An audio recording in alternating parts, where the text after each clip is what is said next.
I'll just get you to share your screen and then we'll be ready to go. So I just share my screen right now? Yes, please. Okay. Yes. Here you go. Great. If you could get to the front, the top slide. Oh, yeah.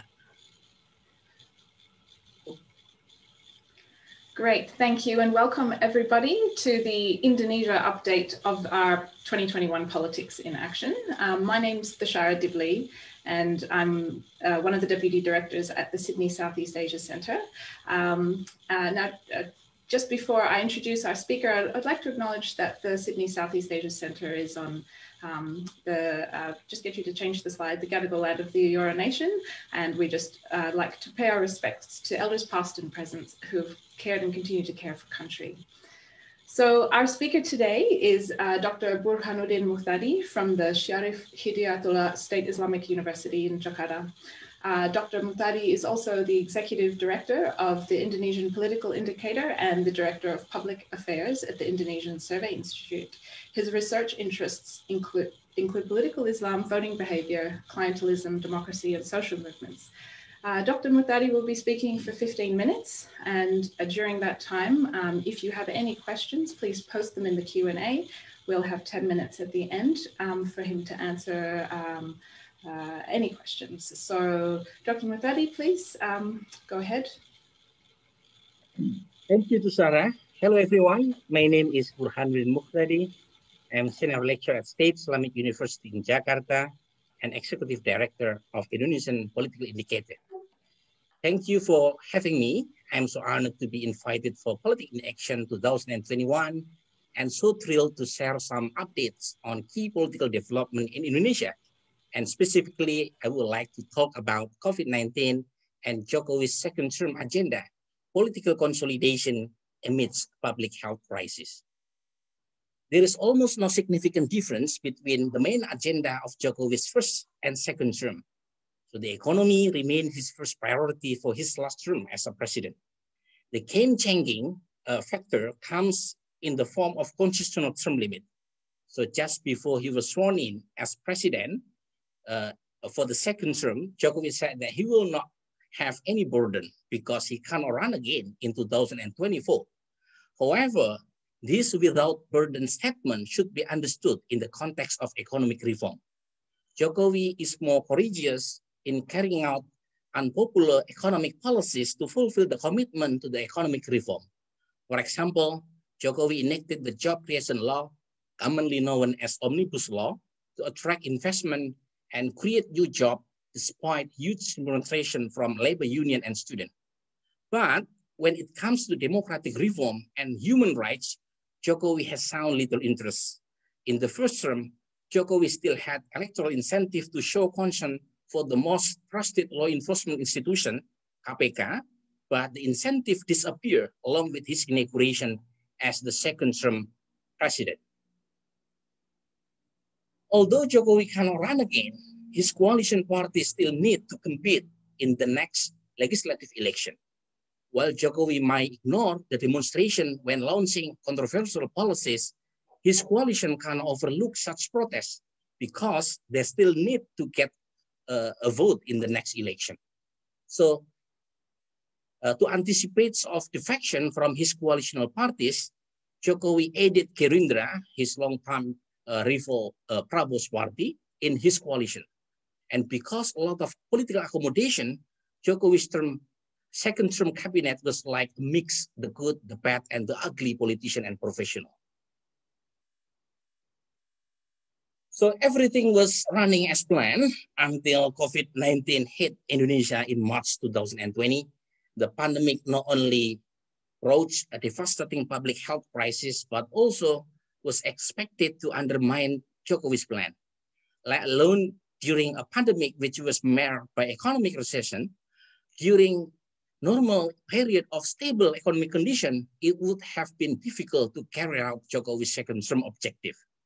And indeed, as you can see from this screen, in the early 6 months of the outbreak, the economy was badly affected. The majority of the public felt that the economic condition in mid-2020 was perceived bad or very bad. You can see from this slide, 81% said so, and rating was the worst in our public opinion survey 16 years back. Jokowi's responses to the pandemic by prioritizing the economy over public health have bit by bit produced positive outcomes so far. So in the late 2020, Indonesia started to witness good sign of economic recovery indicated by an increase in the household consumption, investment, and export performance. And the recovery is also evident from the economic growth. Just PPS released that in the first quarter 2021, the Indonesia economic growth minus 0.7%. It means that Indonesia began to move toward a better direction after Indonesia experienced the deepest contraction last year. Despite its slow and poor responses to the spread of pandemic, Indonesia is surprisingly among countries that have managed the COVID death rate low. By comparing the death rate with GDP data, it turns out that Indonesian performance in protecting people's health and the economy was relatively good according to our world data. Of course, it is too early to say whether Indonesia will emerge unscathed from the pandemic, given that many factors have affected the death rate and the shock to the economy beyond the policy decision made by the government. And of course, the full impact of the outbreak are yet to be seen. Many economists, however, have expressed optimism that Indonesian economy is returning to growth in 2021, with the vaccination program is underway. Respected institutions such as the World Bank, IMF project the Indonesian economy in 2021 will be positive in the range 4 to 5%. Unsurprisingly, again, if you look at this trend, more respondents in our survey in April 2021 believe that Jokowi had performed better. So if we look at this graph, even the massive blow to the economy last year, although slightly weakened, didn't seem to shake the public perception of the government so much. In addition, Jokowi's performance in handling COVID-19 was also strongly influenced by partisan attitudes. The Z case of political polarization era has also helped Jokowi in entrenching his supporters' loyal support. Some even say bordering on fanaticism, which oftentimes disregard the substance of his administration policies, while at the same time shielding it from his detractors' criticism. Jokowi's indifference toward democratic reform, followed by strong determination to immediately restore the post-pandemic economy, has made him increasingly frequent to undertake a more authoritarian approach. So for him, in the midst of crisis due to the pandemic, political stability and economic growth can be pursued at the cost of individual freedom. In early 2020, for instance, Jokowi asked the police and state intelligence agency to approach labor union and civil society organizations and persuade them to support the government's controversial omnibus bill.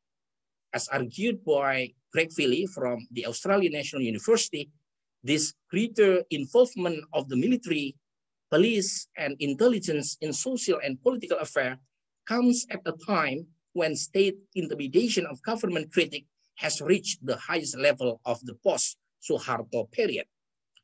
That's why Indonesian ranking on the Economist Intelligence Unit's Democracy Index 2020, in the left side of this slide, reached lowest level in 14 years. So the nation recorded an overall score 6.3, down from 6.48 in 2019. It was now classified as flawed democracy. It is true that before the pandemic, Indonesian democracy was already at its lowest point, but the outbreak has dragged it down further. So Indonesia has also gone backward on index of corruption after almost 20 years of making consistent progress. So the latest report by Transparency International showed that Indonesia has slipped 70 places to 102 in perception index. But all this hasn't dampened Jokowi's plan to continue pursuing his ambition, including on the development on the new capital in East Kalimantan province, despite the sputtering pandemic hit economy. While many have suggested that Jokowi should postpone the plan, he believed that the new capital project will boost foreign investment and stimulate the economy. Jokowi tested support for the nomination of his son Gibran and son-in-law Bobby in mayoral election last year, also shows his high level of confidence. Despite harsh criticism from the public that Jokowi is building a political dynasty, he insisted that Gibran and Bobby have their right as citizens to run as mayoral candidate. Also, the collapse of the election and local election bill revision in the House of Representatives was another unambiguous sign of Jokowi's success in consolidating his power in the midst of pandemic under the pretext of the need for more robust central government to deal with public health crisis at hand. The revision that has been planned and worked on for a year by all factions in DPR, including parties supporting the government, had to be cancelled because Jokowi suddenly had another desire. The value of the revision will lift 272 provinces and regencies whose regional heads have reached their office term limit in 2022-2023 without definitive leaders.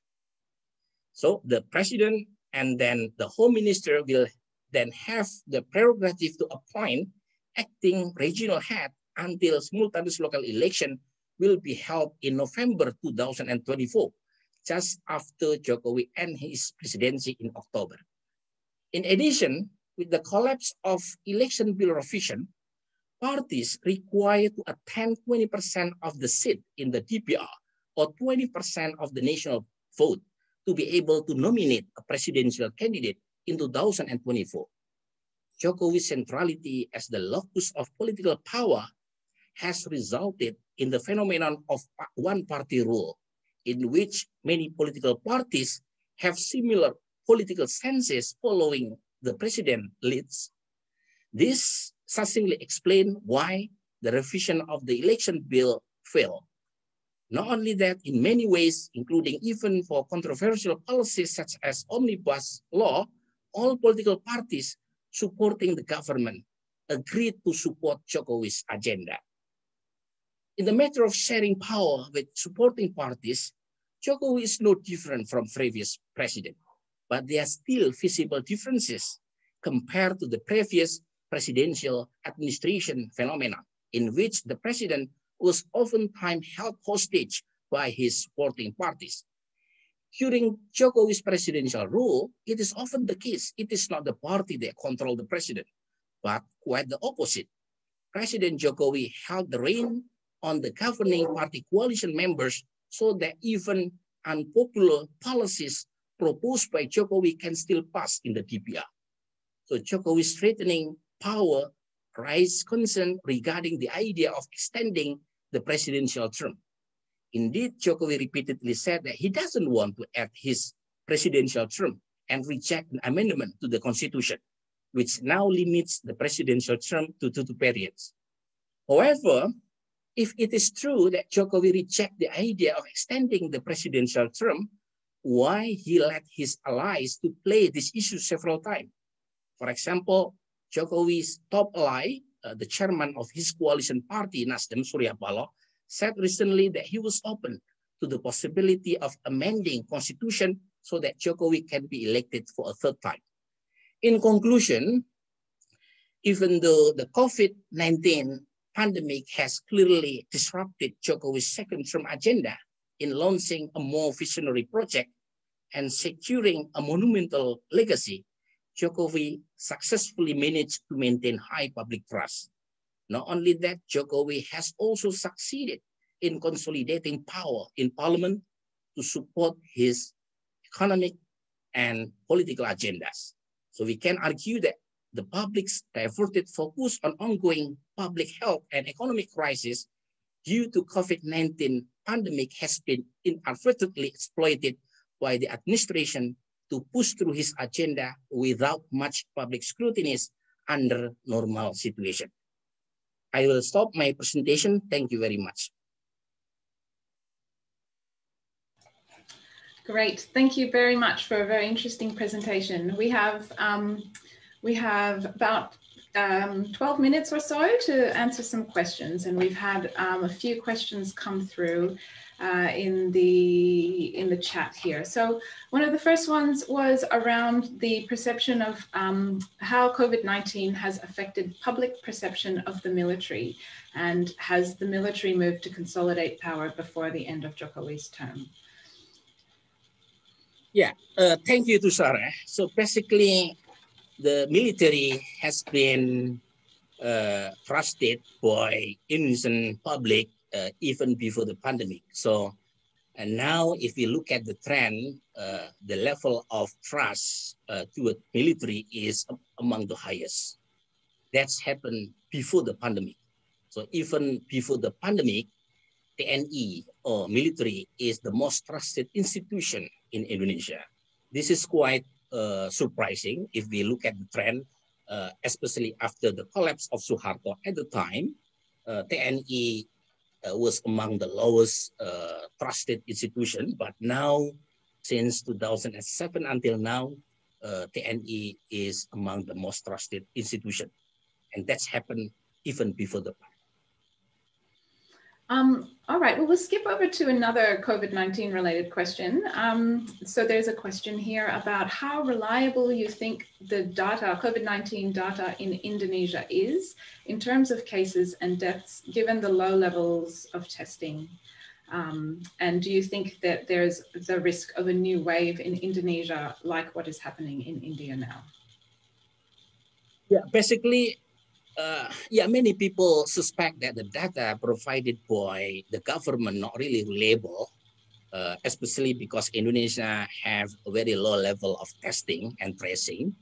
But in terms of death, I think everyone cannot hide, those people who died because of COVID. So I just remember my foreign journalist once investigated the number of deaths, especially in Bali, and he found that it's true that the number of deaths in Bali was increasing, but not really dramatic.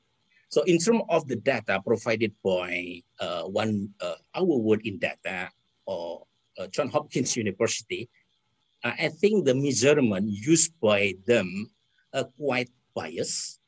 Why biased? Because they used two measurements, GDP data and cumulative number of confirmed COVID-19 deaths per million. The latter measurement, namely death rate per million people, is biased toward the age composition, Tusara. Why? Because Indonesian people mostly coming from younger people. So 70% of Indonesian population is young, the group of 40 years and under. And if we compare with Sweden or European countries, elderly people in European countries that are more vulnerable, to be affected by COVID is around 20%. That's that's over the world average of elderly people, around 16 years people. So basically, Indonesia is lucky because we have so many young people.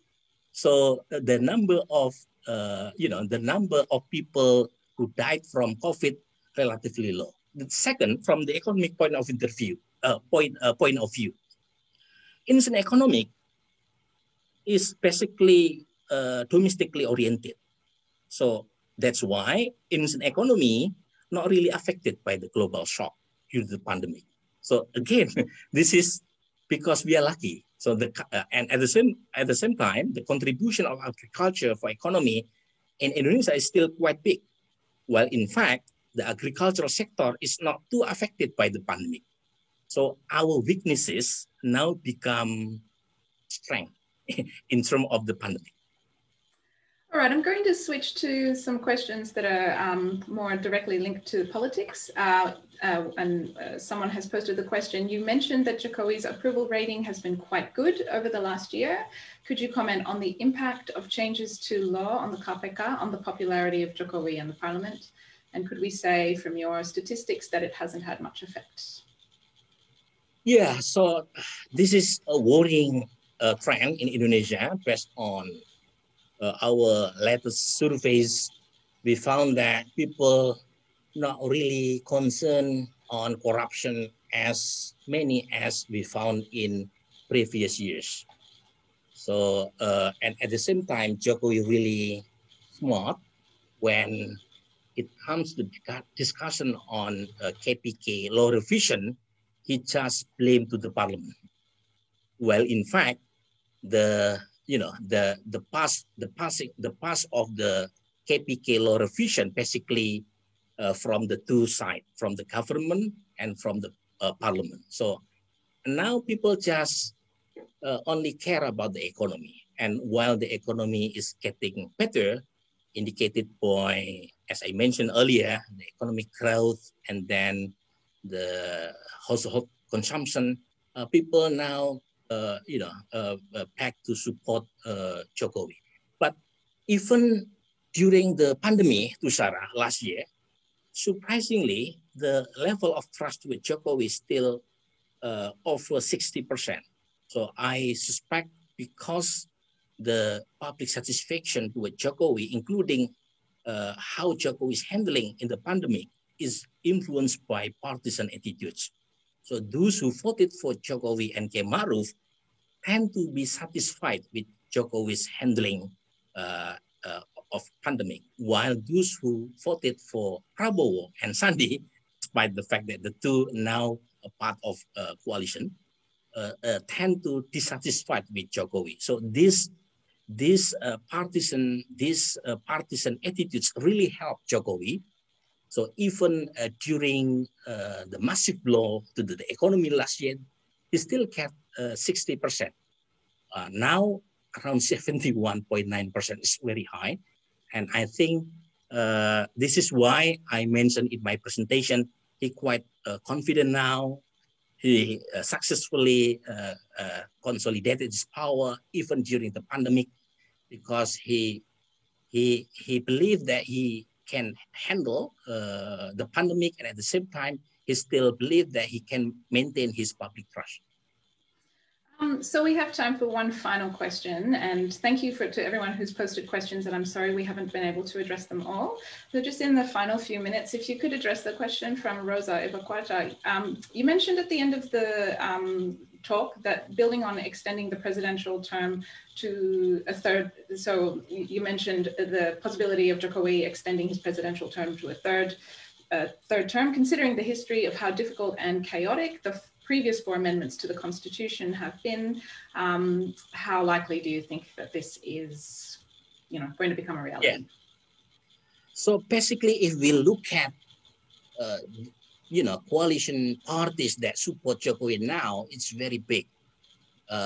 Maybe Jokowi will add another party to be included in the government, namely National Mandate Party PAN. So based on the latest development, it is possible for Jokowi to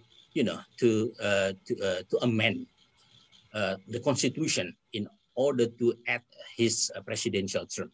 But the question is, whether the support for this idea of extending presidential term automatically supported by his political parties, because there are two things that I would like to mention, Tushara. The first is, it depends on public opinion. So far, most respondents reject the extension of presidential term. So this is, the idea is not really popular because this contradicts with the reformasi spirit.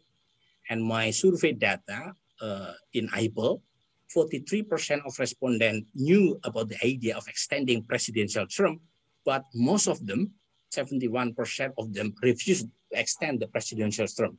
So Jokowi and his allies, of course, will take into account this public opinion because they don't want to be alienated by the public. And the second, several parties also have their own electoral agendas because they want to advance their own cadre as presidential or vice presidential candidate for 2024 election. For example, Gerindra, of course, they want to nominate their chairman, Prabowo, or Golkar. They just want to advance Airlangga, the chairman, as the candidate for 2024, in order to increase the chance to, to increase the electability of the political parties. So basically, the support for this, idea of extending presidential term coming from those parties who do not have well-known figure that can be nominated as presidential candidate and feel that they now enjoy the status quo. And so they tend to push Jokowi for additional presidential term. That's it. Okay, well, thank you so much. We've come to the end of our time. I just wanted to say it's been a privilege to have you give us the update on the political situation in Indonesia, and all the best with your future research. And thank you, everybody, for joining in on our presentation now. Coming up next will be a presentation on the political update in Cambodia. So thank you. Thank you, Sarah. Thank you for having me. Bye. Okay, bye-bye. Bye.